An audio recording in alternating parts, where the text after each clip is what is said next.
यहाँ रुक करके उस जालिम कुत्ते वसीम राफिजी को कहता हूँ, तूने मेरे नबी पाक सल्लल्लाहु तआला अलैहि वसल्लम के चेहरे पाक और अखलाक करीमा पर उंगली उठाने की कोशिश की है। तुझे पता नहीं पूरी दुनिया तारों से भी ज्यादा मेरे मुस्तफा की मदद सराई में मसरूफ है। असल से लेकर अब तक नबी पाक की तारीफ होती रहेगी, क्योंकि यौम अलस्त में भी नबी का जिक्र था, यौम मीसाक में भी नबी का जिक्र था, अंबिया के खुतबे में भी नबी का जिक्र था।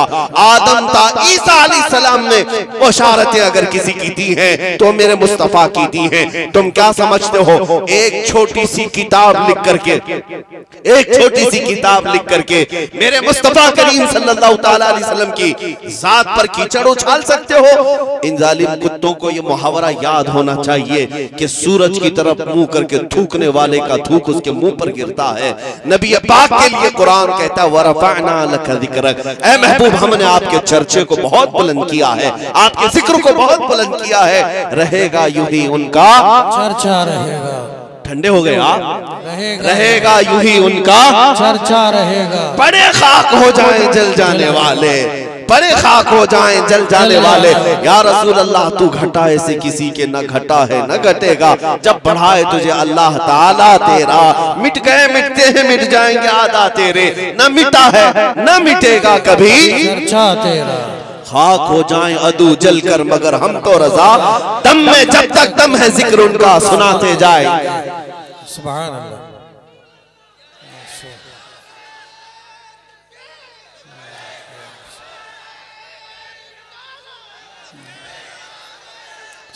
सुभान अल्लाह, सुभान अल्लाह।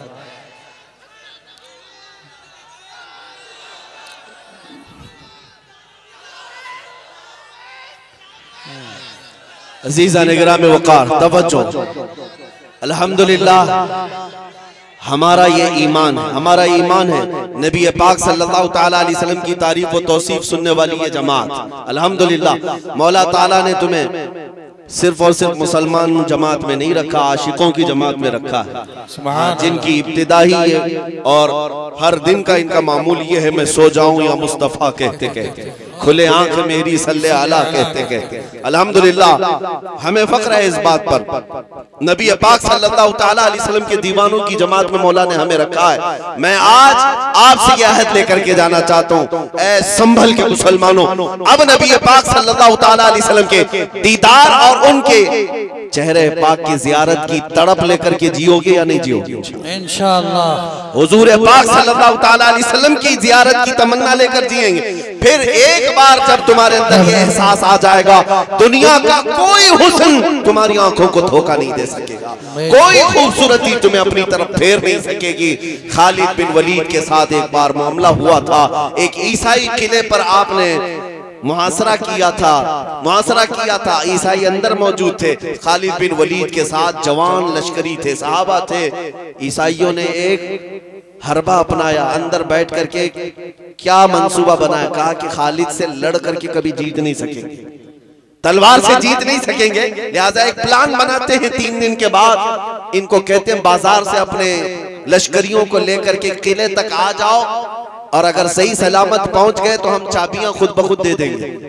और प्लान क्या था, बाजार में नंगी लड़कियां खड़ा करना, माल और दौलत पूरे बाजार में बिछाना, क्योंकि खालिद बिन वलीद के साथ जो लश्करी थे वो जवानों के लश्कर था, और जवान के अंदर नफ्स भड़कता रहता है। 2 ही चीजों का तो इशाक होता है, माल और दौलत और खूबसूरती।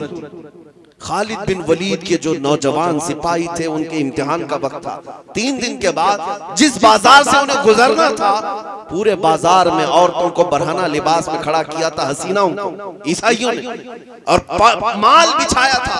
खालिद बिन वलीद ने जैसे ही देखा अपने नौजवानों को रोक लिया, कहा रुक जाओ। एक नसीहत की थी, कहा ए रसूलुल्लाह के चाहने वालों, आज तुम्हारे इम्तिहान का वक्त है, आज तुम्हारे इम्तिहान का वक्त है। अगर तुम इस इम्तिहान में कामयाब हो गए, अल्लाह की रहमत सुबह क़यामत तक तुम पर फूल बरसाएगी, और अगर डगमगा गए तो लानत की फटकार होगी। साहबा ने पूछा, उसमें नौजवान थे, ताबईन भी थे, खालिद बिन वलीद से पूछा हमें क्या करना है? कहा बस नबी पाक की सुन्नत को नहीं छोड़ना। हुजूर पाक की सुन्नत ये थी, जब बाजार में चलते थे तो निगाहें नीची करके चलते, इसके अलावा कुछ नहीं करना है। खालिद बिन वलीद ने इतना कहा और अपने नौजवानों को लेकर बाजार से गुजरने लगे। ईसाई जो पूरे किले के अंदर जश्न मना रहे थे कि खालिद बिन वलीद के फौजी औरतों में मुलविस हो गए होंगे, पैसे लूट रहे होंगे और हम किले में फिर से पता है क्या जश्न मनाएंगे, लेकिन देखा उनके सिपाही ऐसे गुजरते आए, ऐसे गुजरते आए, तारीख में फरमाया गया कि अगर उन सहाबा के सरों पर अंडा भी रख दिया जाए तो नहीं गिरता। इस अंदाज से चल रहे थे। फौजियों की चाल है, ना वो इधर देखते ना उधर देखते, वो हसीनाएं अपनी तरफ बुलाती रह गई, लेकिन एक जवान ने भी मुड़ करके नहीं देखा, दुनिया की तरफ देखा ही नहीं। सही सलामत पूरी फौज किले तक पहुंच गई। खालिद बिन वलीद ने उस ईसाई पादरी से कहा, लाओ चाबियां, जो मुआयदा था हमारा वो चाबियां लेकर के आया और एक जुमला पूछा, खालिद ये जो तुमने फौज जमा की है ये इंसानों की है, फरिश्तों की है? क्या इनके अंदर नफ्स नहीं है, इनके अंदर ख्यालात नहीं आते? हमने सारा हुस्न ला करके बाजार में जमा किया।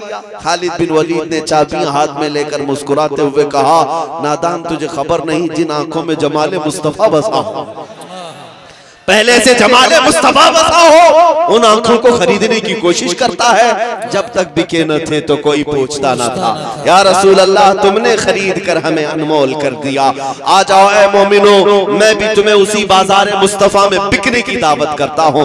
बेदाम ही बिक जाइए बाजार नबी में, इस शान के सौदे में खसारे नहीं होते, इस शान के सौदे में खसारे नहीं होते।